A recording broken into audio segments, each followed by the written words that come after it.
I'm the former United States Attorney for Colorado.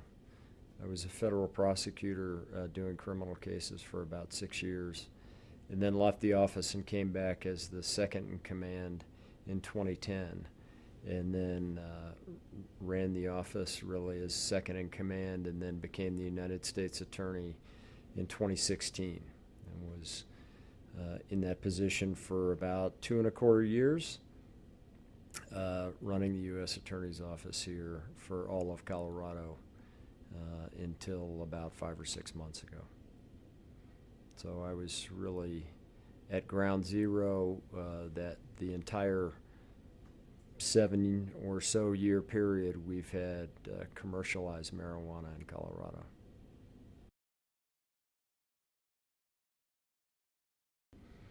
The trends that I saw as United States Attorney were really shocking, and a couple of them were predictable, but there were a couple that are the most shocking that really nobody predicted, even law enforcement didn't predict. The major trend that still exists is that the state becomes, and has become here, an actual theater of operation for major international drug cartel operations. And we've talked to some of these folks whom we've prosecuted, and they've said, you basically invited us here. So we can find a location, we can plant the crop, we can cultivate the crop, we can harvest the crop, all with minimal risk of detection because marijuana is so normalized. Everything appears to be legal. No one's clear on what the rules are. No one's checking whether we're strictly compliant with the legal system. We can ignore the legal system entirely, do all four of those phases of our business, and all we have to worry about really is transporting the marijuana out of state to markets where we can earn $5,000 to $7,000 a pound. So it's an extremely lucrative business, and it's drawn to Colorado. Large Asian organized crime operations, large Mexican cartel operations, large Cuban organized crime operations, all of whom on very large scale, whether it's on public land, whether it's open grows on privately purchased land, or whether it's in homes.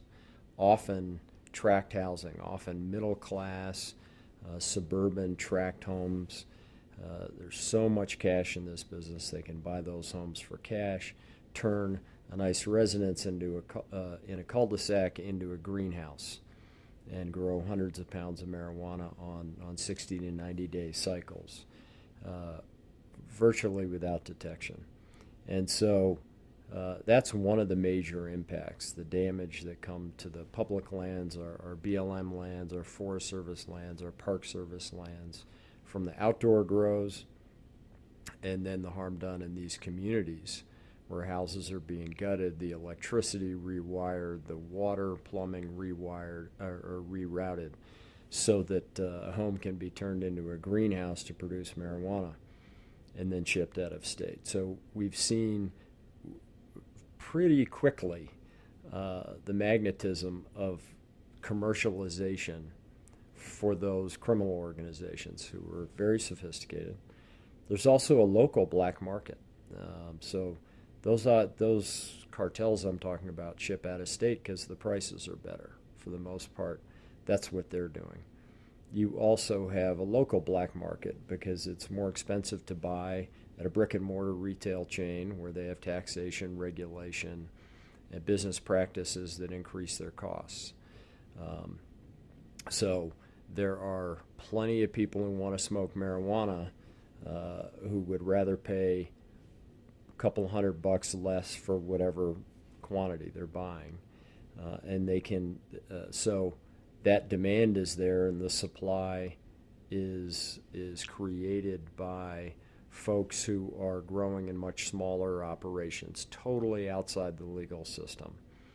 Whether it's 50 plants in their house, whether it's 100 plants in their backyard, but growing completely off the books and supplying the sort of local street demand that's met there, not by the legal commercial operations.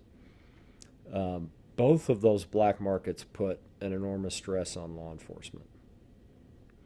Marijuana lobbyists told all of the voters here that if we legalize marijuana, if we commercialize marijuana, it would free the police up to do other work. It's done the opposite. It's increased expense, resource commitments, other needs created by both of those black markets for law enforcement. So you have police departments like Denver's police department never had a marijuana enforcement unit until commercialization. And now they have to pay for and operate a number of bodies. I don't know what it is now. When I was U.S. attorney, it was about 12 different officers and detectives just for the Denver Police Department who did nothing but marijuana enforcement. That's at street level, local black market, totally outside the legal system. Those laws need to be enforced. That's a violation of even what was legalized here, to be growing 100 plants and selling it on the street. And the big operations, the Cuban organized crime, the Asian organized crime, the Mexican cartels that are here, enormously resource intensive for locals and for federal law enforcement, for the FBI, ATF, DEA. We had a case right before I left that was Asian organized crime group of 2 to 3 dozen people who had, over the course of just a couple of years, bought a total of over 900 homes that they'd turned into greenhouses that they were growing in a very sophisticated operation that made millions and millions of dollars. It was tied into the cream of the crop underground money laundering banking system in China. That is something that in Colorado we're not used to. We're used to dealing with drug crime until commercialized marijuana came along, like Wyoming was used to dealing with drug crime. Drugs are coming in on I-80 or I-25 or wherever from somewhere else, California or up from the south, transported in to be sold to drug users in your state. It's an entirely different thing to have your state become the production place, the theater of operation, the source of supply for other states. Then you're dealing with more sophisticated people, more criminal people, and an entirely different kind of conduct. The production of the illegal product there and the shipment of it out is something that's harder for law enforcement to stay on top of. It's harder to put those cases together. It's a very resource-intensive change in the type of drug crime and enforcement of federal laws.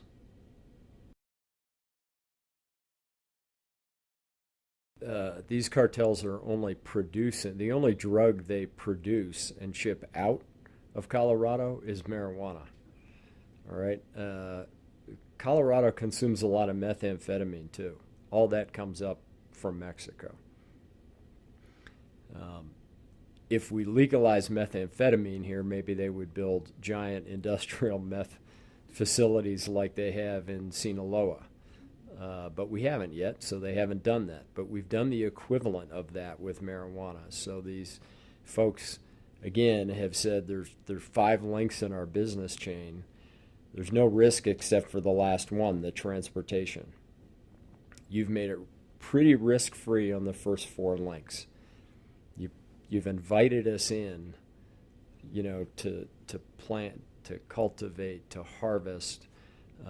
So why would we grow it in Mexico and ship it? Why would we risk crossing an international border with this valuable product when you've invited us to do it right here in Colorado and just drive it over to Kansas or keep driving east from there?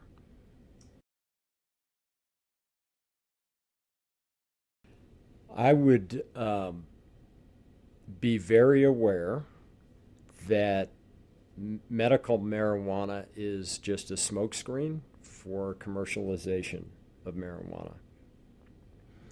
I would advise Wyoming to do what we didn't do here, and individual voters hold their elected representatives accountable to do what they're elected to do.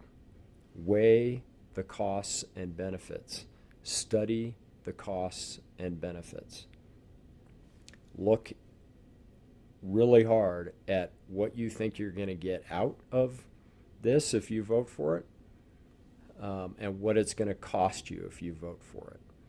So there was a recent study by the Centennial Institute in Colorado that's the only study that's even attempted to do that in a mathematical way in terms of cost. And that study said that for every dollar in tax revenue we earn, which was supposed to be the big benefit we're weighing, Colorado spends $4.57 to mitigate the safety and health impacts of this substance that's earning them $1.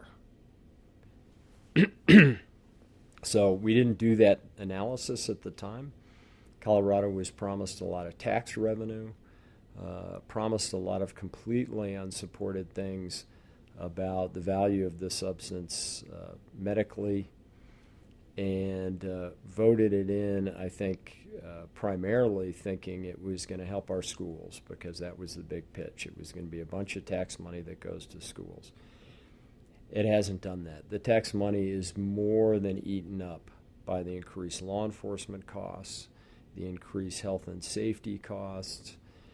You have to remember also, when Wyoming's looking at costs and benefit, when responsible adults are looking at the cost-benefit analysis of allowing a brand new commercial industry into your state, what are we going to get?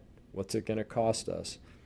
With marijuana, you have to consider the fact that you're going to need a brand new or a greatly expanded laboratory to test to determine how much THC is in a product, whether that product is hemp, or legally whether it's marijuana, because it's got enough THC to be marijuana.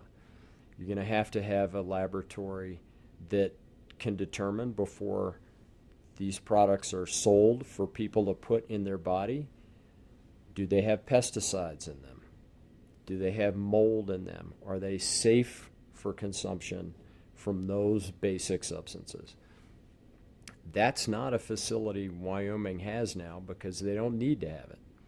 Wyoming also doesn't need to have its own state Federal Drug Administration, right? You don't need to have an FDA for your state, because the federal government does that for you. We all rely on the federal government to ensure the safety of something we buy at the supermarket before we put it in our body. That doesn't exist for marijuana. These retail establishments are selling things that kids especially are putting in their body, having grown up thinking, if the government's allowing this business to sell something I can put in my body, it must be okay. But because marijuana is federally illegal, the FDA doesn't test it.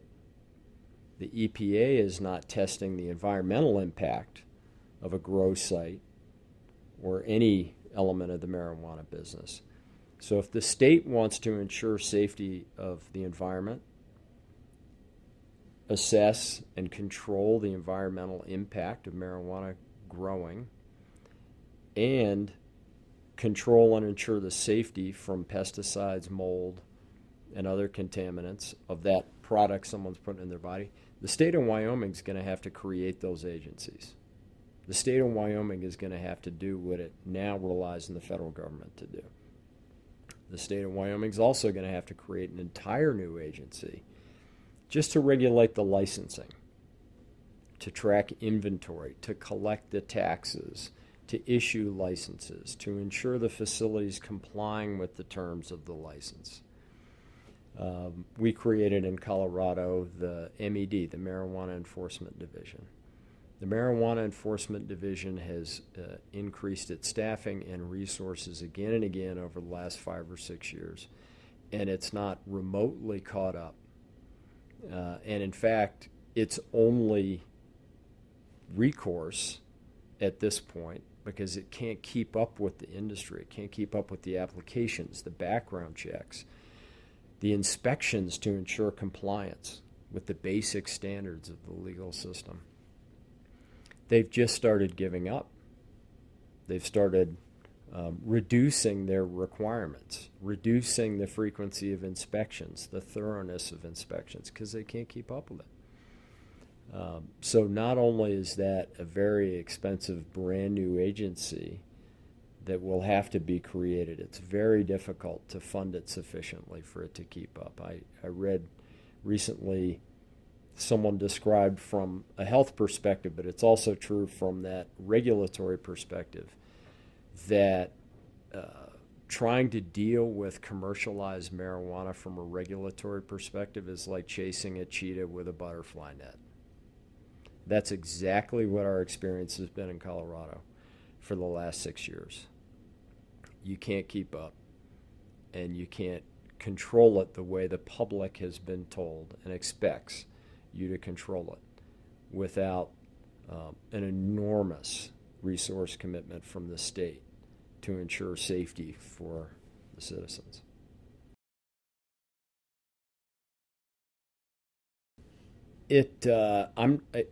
As U.S. Attorney, I have much more deep hands-on experience with the law enforcement impacts, yes, right? With exactly how these cartels operate, what their business strategy is, and all that stuff, and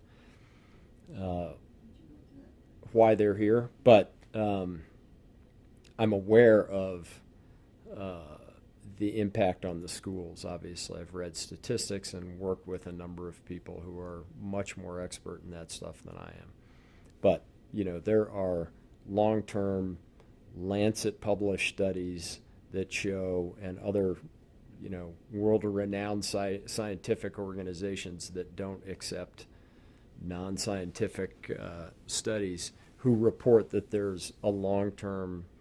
The study I'm thinking of, actually, I think is out of Australia or New Zealand, long-term reduction in IQ, up to an 8-point permanent reduction in IQ from regular marijuana use during the adolescent years. And what we see reflected in Colorado in the educational system is, first of all, marijuana is so normalized here now that it's used frequently. It's used through devices and in forms like gummy bears and other edibles that avoid detection, right, from the adults in the school, whether they're the school resource officer, principals, teachers, coaches, whomever, and vaping devices that look like school supplies. That's something you will see in Wyoming, I guarantee you. Imagine classroom where highlighters like the ones on the board behind you that look exactly like that are actually a vaping device that allow a kid, that look like something a kid's supposed to have in school, a highlighter pen, but allow a kid in a matter of seconds to ingest vaporized THC over 90% concentration without detection by anyone in the school environment. So we have much increased usage, and also increased usage of higher potency THC, and an alarming increase in the development of these products that deliver that marijuana in ways that can't be detected, right? So it's very hard to control in the schools. Dropout rates are higher, school performance is lower, and the normalization in the environment is just completely woven into the fabric here now.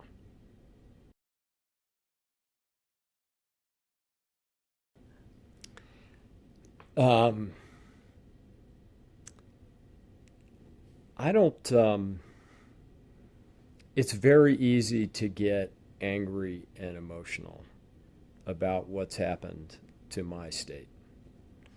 Um, Voters and citizens were certainly lied to and manipulated.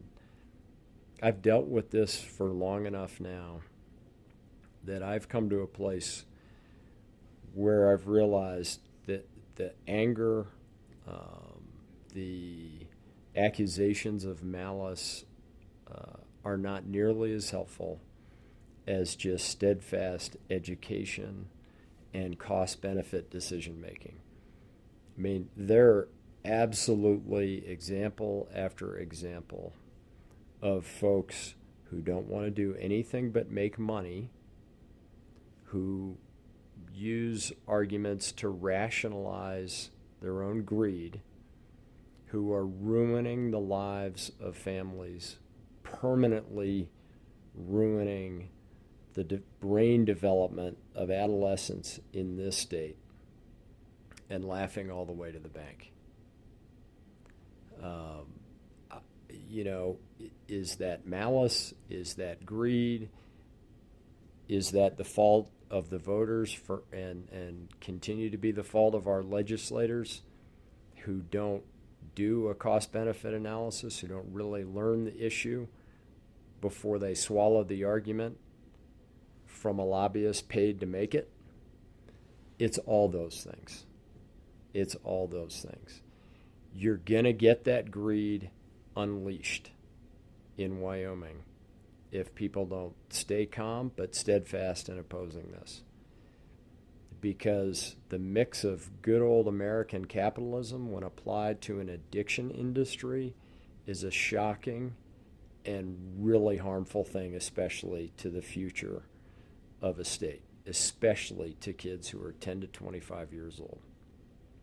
And we're going to be paying that price in Colorado for generations.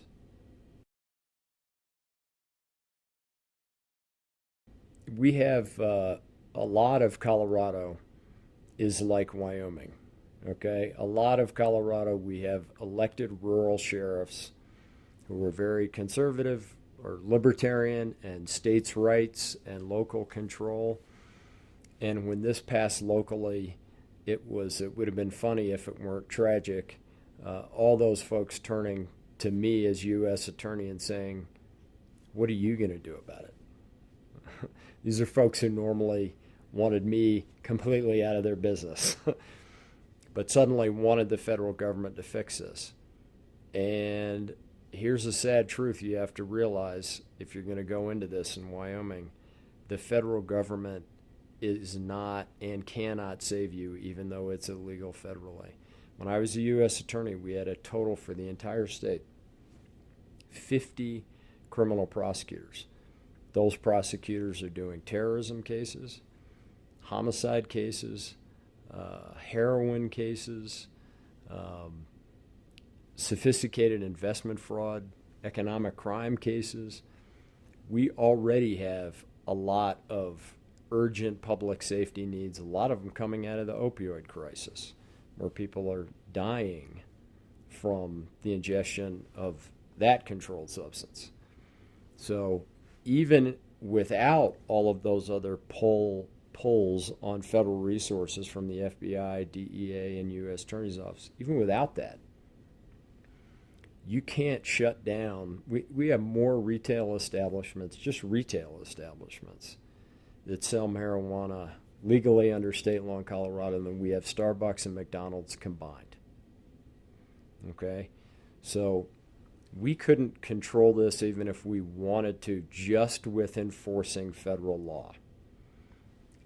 We'd have to not do anything but those cases.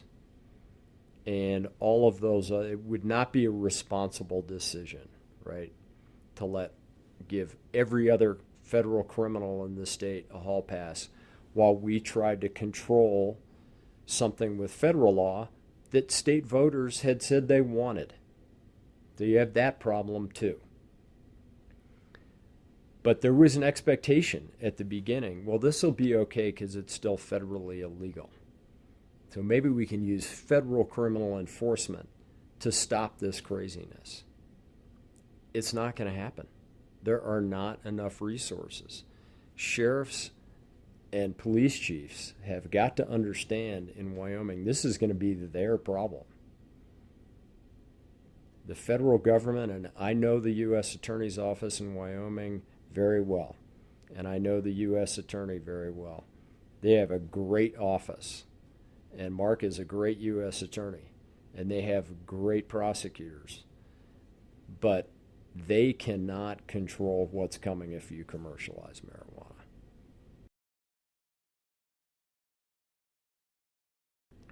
I don't think so. That's what we hear from the industry. Is the genie out of the bottle? Is what we have now inevitable and unchangeable and we should give up? I don't think so.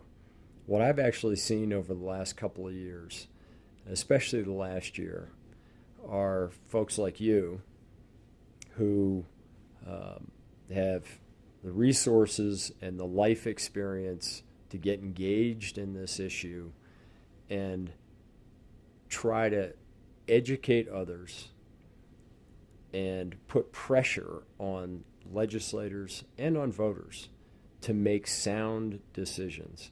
I think we're starting to see the pendulum in Colorado, which is swinging wildly toward looser and looser restriction, more and more investment, more and more saturation of this industry here. That pendulum has stalled, in my view. And it's stalled because people, mothers who've seen their kids addicted, mothers who've seen marijuana not only leading to the use of opioids, but even after recovery from opioids, marijuana being the relapse drug back to opioids, suffering that's been experienced by families, especially moms, motivated to change things and work tirelessly to educate and make sure that decision makers hear from them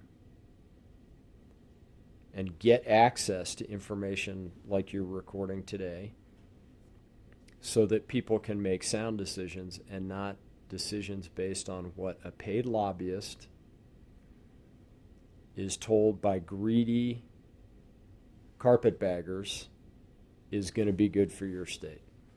I mean, this whole experience in Colorado has been just shockingly similar to gold rush behavior of the 1800s. The frenzy's only increased as people think the market, they might lose out. We've already had legalization for X period of years. We need more money. We need more expansion. We need desperately to allow dispensaries to get even closer to daycare so we can make our money, so we can pan every last flake of gold out of these streams before we leave.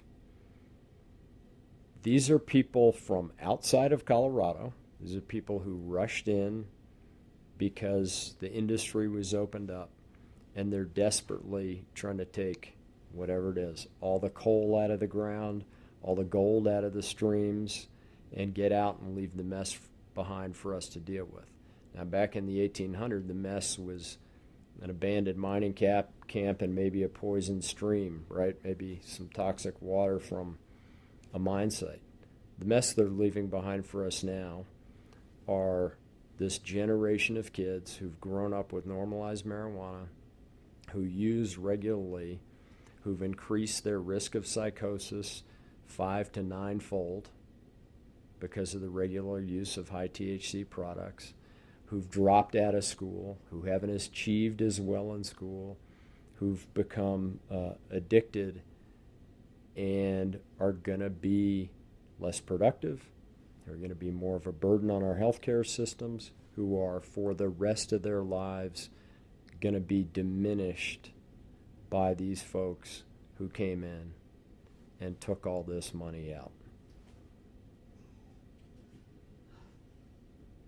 So that doesn't sound super hopeful, but I'm still hopeful because I've really seen the rise of organizations like especially Smart Approaches to Marijuana and the work of that extraordinarily good group of people and local grassroots organizations, whether they're local affiliates of SAM or local coalitions of especially parents, educators, and healthcare providers who are trying to learn how this stuff is really going to affect their kids, get actual data, and make a cost-benefit decision before allowing it into their state.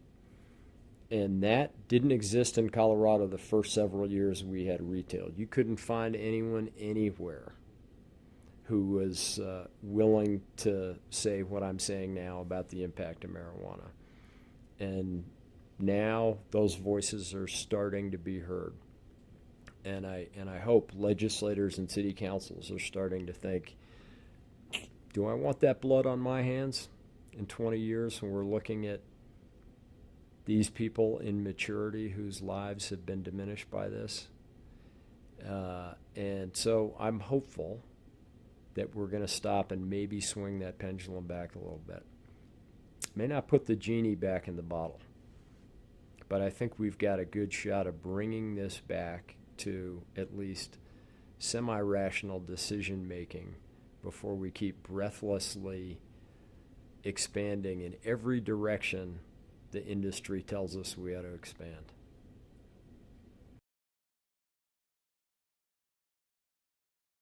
Denver, Pueblo, and many other communities have an increased population of especially white male 20 to 30-year-old homeless folks who have mental health issues and are much more difficult for law enforcement and social service providers to deal with as a result. One of the folks down in Pueblo, I knew one of many folks I dealt with on this issue down there is Sheriff Kirk Taylor, still the sheriff down there. Long experience with this issue, as does the police chief, Troy Davenport. And they will tell you these are folks who've come into their community because Pueblo was really struggling economically, looking for something to provide tax revenue, got hypnotized by the marijuana commercialization lobby and industry into believing this was going to be their savior industry, embraced the industry in a way few other places in the whole state have. And as a result, they drew in not only the cartels I've talked about, some of our biggest federal cases came out of that part of our state, but drew in what they call in Oregon trimmigrants,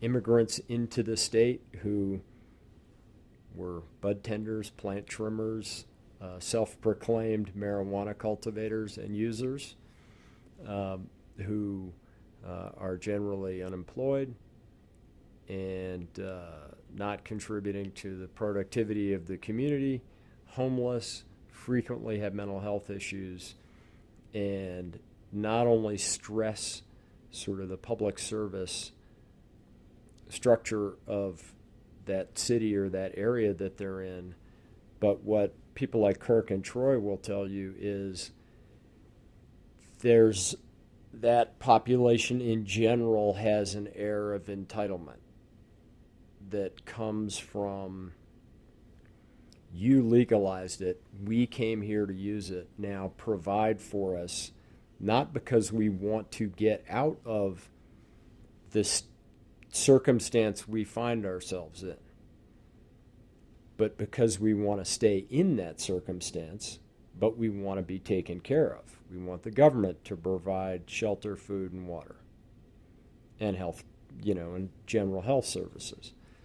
So health service professionals in Pueblo have told me it's a much more difficult population to deal with because there's there's not only a strain on the system, but there's no willingness on the servant recipient end to change their circumstance, to improve their life, etc.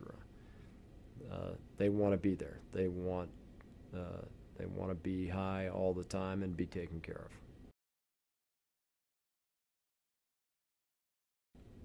There are a number of these. Unfortunately, there's a lot more violent crime associated with marijuana than people think. Because again, we've all been conditioned to believe everyone's going to be mellow on marijuana. It's going to reduce crime, and it is true that while alcohol is a disinhibitor and frequently causes crime as a result, marijuana with low levels of THC also tends not to lead people to react violently.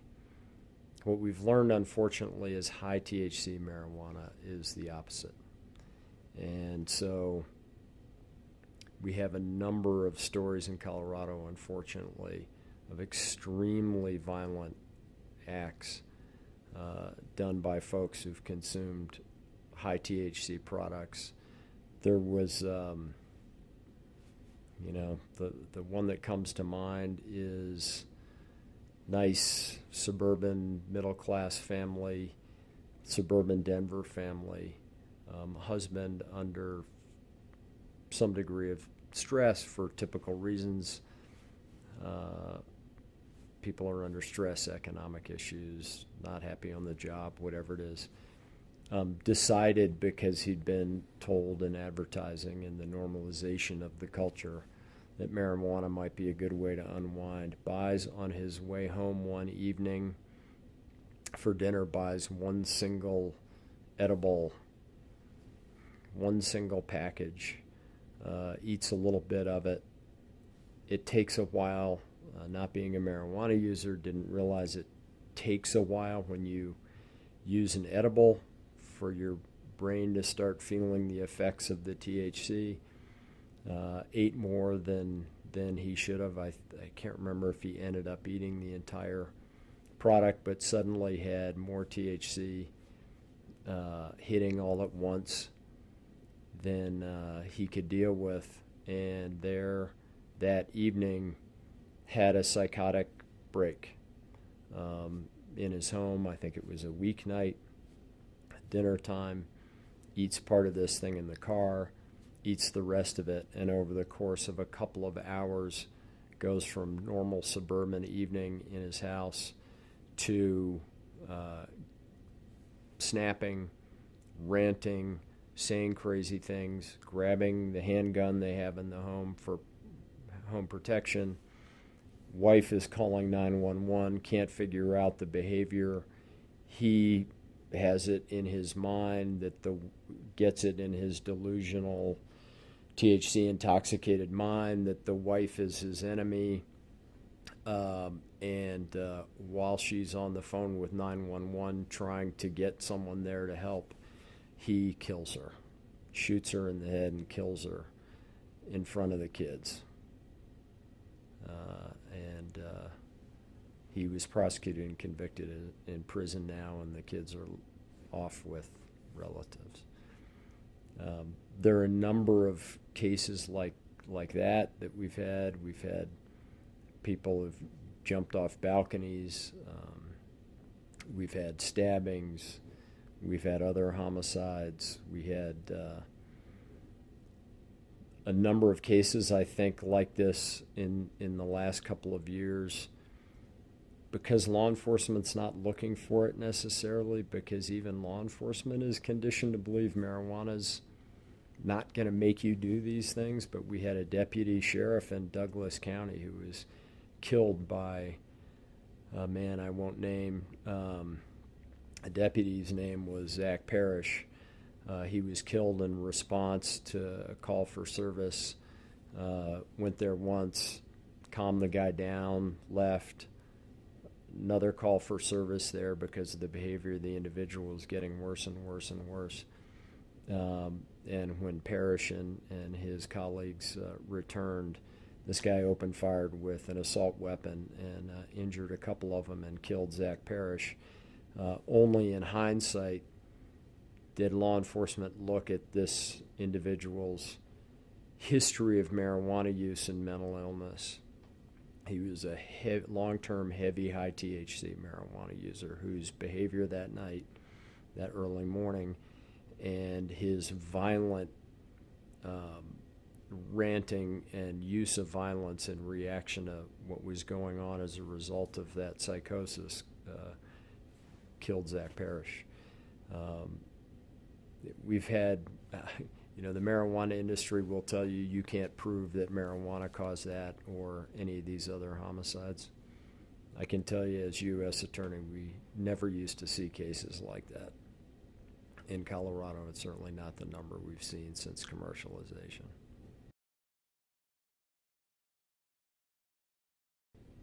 The difference between what was around when I was in high school in the late 70s and what's around now is good old 3.2 Coors beer that you could buy back in those days, even when you were 18, and Everclear. That's the difference. So if you're used to having a few of those 3.2 Coors at a high school party and instead you're drinking a can of Everclear, that's the difference between the old marijuana and this new THC. That's literally true. I mean, this stuff you can buy now is shatter, wax, butter, whatever they call this stuff that, again, you put in what looks like a highlighter pen and vaporize it and breathe it in immediately, is closing in on 100% now, between 95 and 100% THC.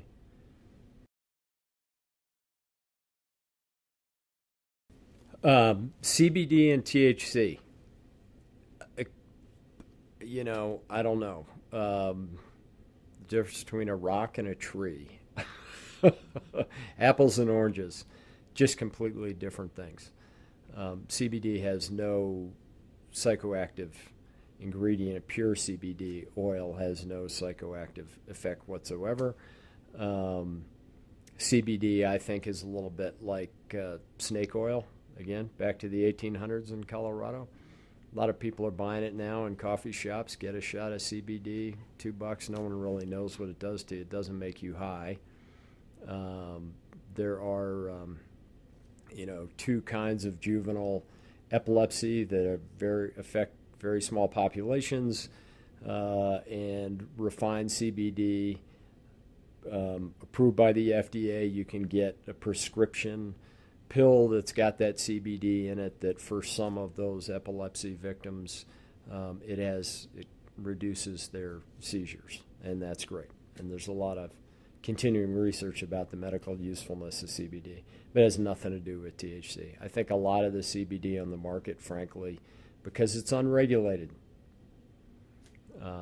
still has THC in it. Some sampling that's been done, I've heard, I've not done it myself, has found if you select random, zero THC CBD products and test it, there still is some THC in it. But THC is what folks are after to get high. It's what the industry is after in producing. Grow all the hemp you want, and let's try to make Gore-Tex out of hemp. That's great. That's great. That's not ruining the lives of adolescents. That's not 20 years from now a bunch of kids coming to us and saying, what the hell were you thinking? Telling us this stuff was okay to use. Look at my life now.